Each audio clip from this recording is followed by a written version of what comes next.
Baik, saat ini kami akan melakukan demo praktikum keamanan cyber kelas B modul 1 dengan anggota kelompok saya sendiri, misal Vini Roro, dan Selaria Jeti Tamedia. Di sini kami akan mendownload VirtualBox, namun saat ini untuk VirtualBox sudah kami download. Jadi di sini untuk step 1 kita disuruh untuk mendownload dan install VirtualBox. Namun saat ini kami sudah menginstal dan mendownload VirtualBox yang sistem operasinya yaitu Windows. Saat ini kita masuk ke dalam VirtualBox.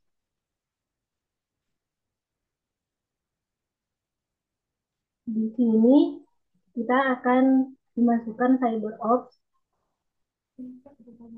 Namun di sini sudah kita import, kemudian kita akan men-start CyberOps.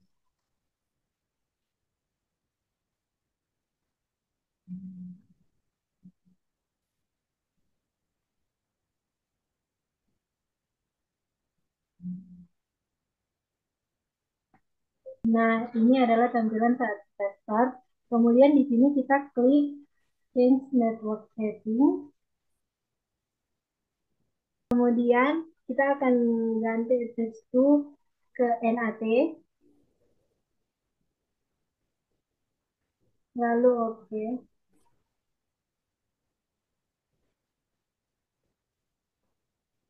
Kita akan masuk ke CyberOps.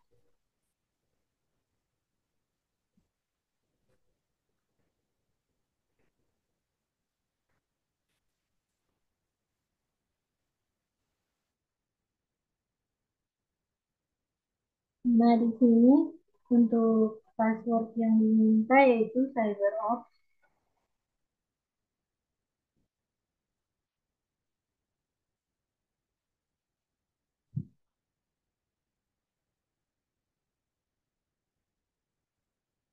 Kemudian kita masuk.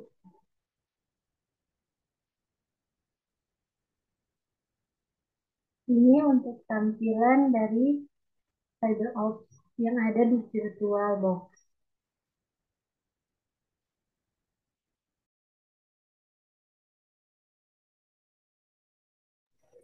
Lalu selanjutnya di step 3 kita disuruh untuk melihat bar icon yang ada di desktop yang ini. Yaitu ada terminal application, ini terminalnya, lalu file manager application, ini, lalu ada web browser, dan file search tool. Lalu habis itu kita disuruh untuk melihat di bagian application ini, di bagian CyberOps, ada idle, ada Chite, dan Wireshark. Lalu kita diminta untuk membuka terminal emulator dan mengetik IP address.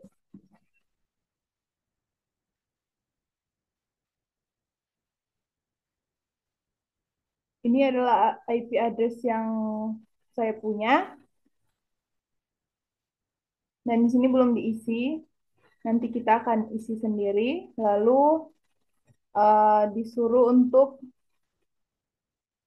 membuka web browsernya apa bisa kita akses atau tidak. Dan di sini saya coba untuk mengakses.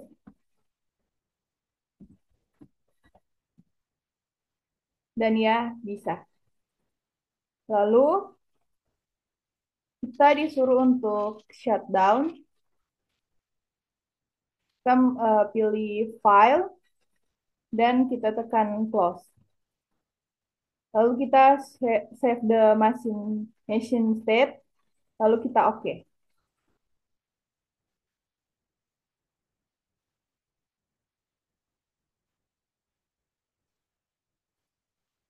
Lalu kita buka lagi.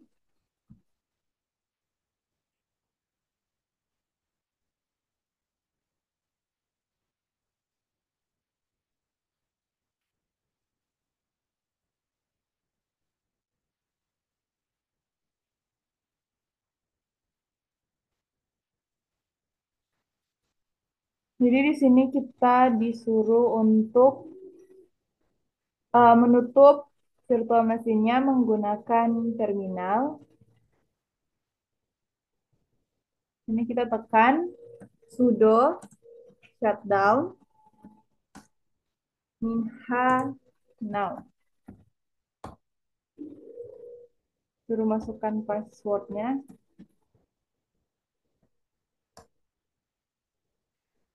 Nah, dia sudah terclose. Lalu selanjutnya, jika kita ingin reboot virtual mesinnya, kita bisa menggunakan opsi di dalam virtual mesinnya atau mengenter sudo reboot dalam dalam terminal command-nya, dan uh, passwordnya adalah CyberOps, seperti kita menutup virtual mesinnya. Mau langsung DP itu, DP tanya jawab. Belum kah tuh? Bilang bagaimana itu, Tuh kak Dam? tuh, tuh. Ini tak belum baca, sabar. Coba baca. Dan ini ada pertanyaan, apa keuntungan dan kerugian jika kita menggunakan virtual machine. Jadi virtual machine itu memiliki banyak keuntungan, terutama dalam hal keamanan, efisiensi, dan juga fleksibilitas. Dengan virtual machine ini, kita, para pengguna, dapat melakukan pengujian perangkat lunak atau simulasi tanpa membahayakan sistem utama. Jika terjadi kesalahan atau serangan, cukup dengan mereset mesin virtual saja, dan itu tidak akan menyebabkan kerusakan dalam perangkat fisik kita. Selain itu, mesin virtual juga menghemat biaya dan sumber daya, karena satu komputer dapat menjalankan beberapa sistem operasi tanpa perlu perangkat tambahan. Fleksibilitasnya juga tinggi, memungkinkan pengguna untuk menyalin atau memindahkan mesin virtual dengan mudah. Namun ada kekurangannya juga yang perlu kita perhatikan, yaitu kinerja mesin virtual cenderung lebih lambat karena harus berbagi sumber daya dengan sistem utama.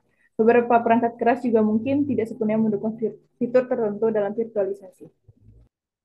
Baik, jadi di sini kita sudah masuk di lab cyber security case study. Di sini ada objek, data, atau skenario, dan di tes 2 di sini ada contoh-contoh serangan cyber. Berikut ada 4 artikelnya. Kemudian di sini kami sudah menjawab beberapa pertanyaan. Di sini untuk pertanyaan yang pertama, who were the victims of the attack? Korban utama adalah Sony Pictures Entertainment. Di sini kenapa Sony Pictures Entertainment? Karena kami mengambil dari contoh artikel di atas. Di sini termasuk data karyawan mereka, film yang belum dirilis, serta informasi sensitif yang bocor. Selain itu, individu-individu terkait perusahaan juga terkena dampaknya karena data pribadi mereka ikut terpapar. Kemudian ada pertanyaan selanjutnya, what technologies and tools used in the attack?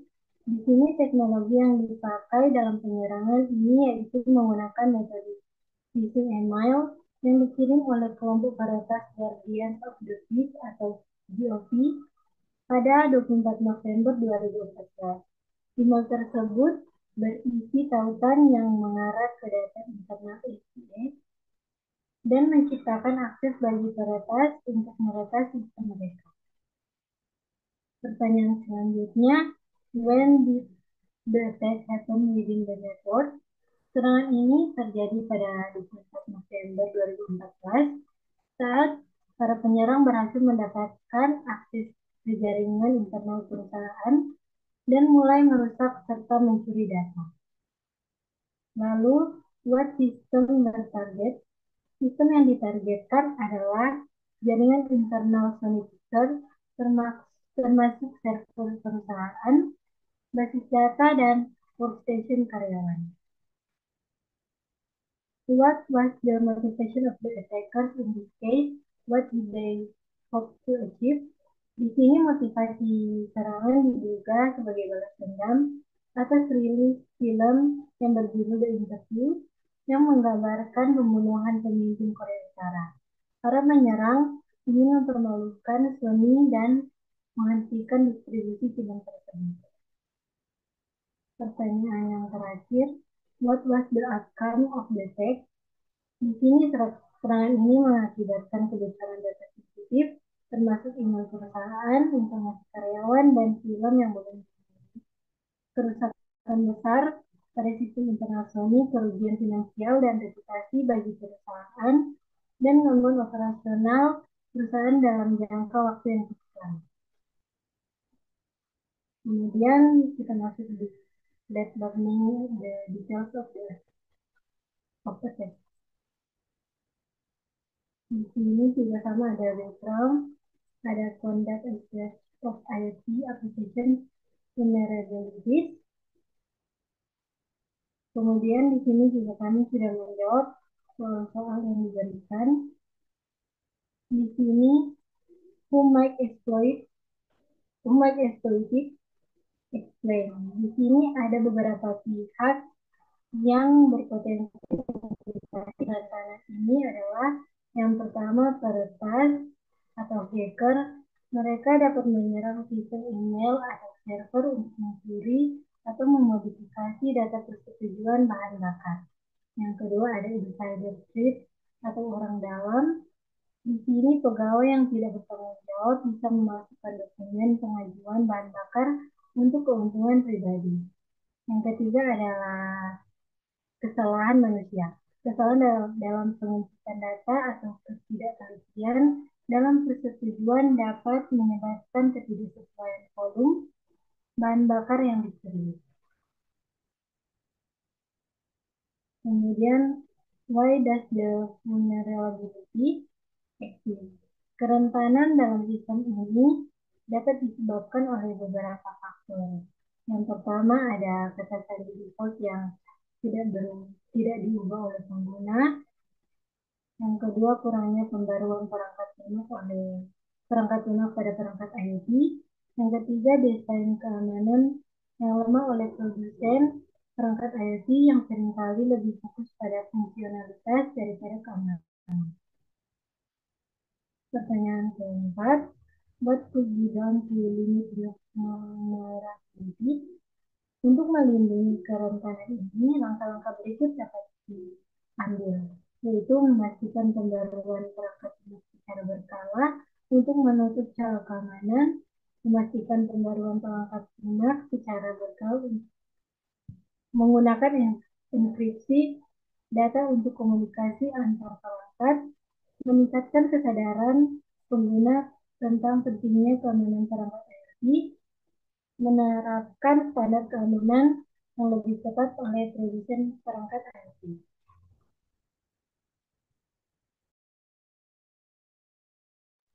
Nanti potong juga itu. Tadi sudah dua. Berikutnya, lab visualizing the black hats. Jadi di sini ada background atau skenario-nya.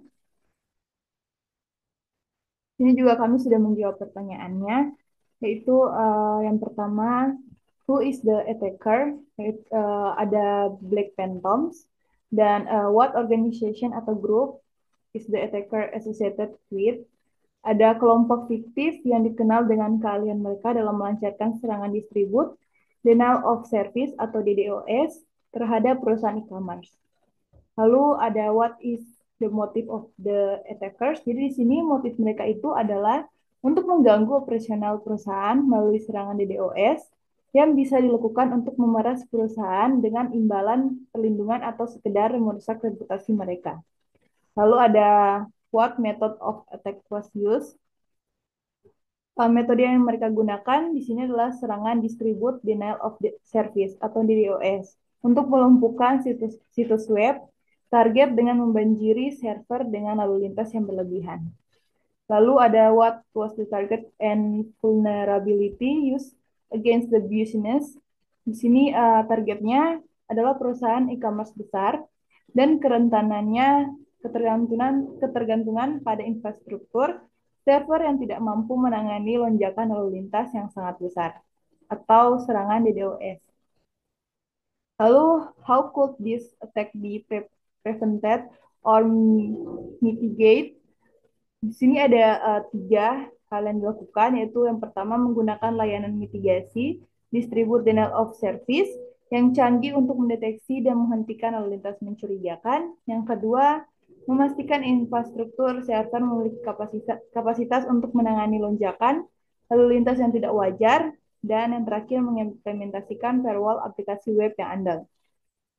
Di sini juga ada uh, attacker yang kedua, yaitu CyberHawk. Dia bekerja sama dengan organisasi imajiner yang fokus pada serangan ransomware, terutama terhadap institusi kesehatan yang menyimpan data pasien sensitif. Lalu motivasinya apa? Motivasi mereka adalah mendapatkan keuntungan finansial secara langsung dengan menggunakan ransomware untuk mengenkripsi data sensitif organisasi kesehatan dan meminta tebusan yang besar agar data tersebut bisa diakses kembali. Lalu apa metode yang mereka gunakan? Metode yang mereka gunakan adalah melancarkan serangan ransomware untuk mengenkripsi data sensitif dan meminta uang tebusan agar data tersebut dapat diakses kembali.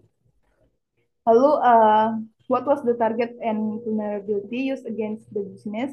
Target mereka adalah organisasi kesehatan yang menyimpan data pasien sensitif dan kerentanannya sistem keamanan yang lemah dalam melindungi data sensitif dan kurangnya backup data yang terpisah dari jaringan utama.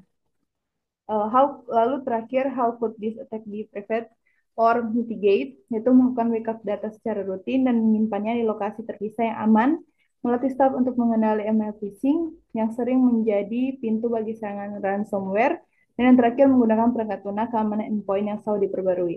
Di sini juga ada yang ketiga, tapi saya skip saja agar tidak terlalu lama karena jawabannya sama semua. Lalu di sini kita lanjut ke lab Becoming a Defender. Ini ada background atau skenario-nya. Lalu kita akan menjawab pertanyaan yang ada di sini. Yaitu A. Using your favorite search engine, conduct a search for the most popular certification. Di sini ada 1, 2, 3, 4, 5, 6, 7. Ada 7 sertifikasi. Itu ada CISSP, CISA, CISM, CompTIA atau CompTIA Security, ada CEH, GSEC, dan SSCP. Lalu di sini kita disuruh memilih 3 sertifikasi yang di atas rata-rata itu ada CSPP organisasi, deskripsinya dan persyaratan yang diperlukan, lalu ini biaya dan topik yang dicakup. Ada CEH juga, lalu terakhir ada CompTIA Security. Lalu di sini kita disuruh untuk mengakses mengakses in.com untuk melihat berapa banyak pekerjaan yang diberikan, berapa banyak lowongan pekerjaan yang diberikan di 2 minggu terakhir, yaitu ada 15 lowongan pekerjaan dan berapa range harganya dari 10 top gaji yang diberikan oleh perusahaan, ada dari 6 juta sampai 25 juta, dan juga apa yang penting untuk perusahaan merekrut kita sebagai pelamar itu adalah minimal gelar sarjana di bidang ilmu komputer, teknologi informasi atau jurusan terkait, serta memiliki pengalaman di bidang keamanan IT minimal 3 tahun. Lalu di sini juga ada beberapa sertifikasi yang diperlukan untuk kita melamar pekerjaan. Lalu ada ada 2 sertifikasi juga yang diperlukan di step 1A. Yang paling penting lah. Yang paling pentingnya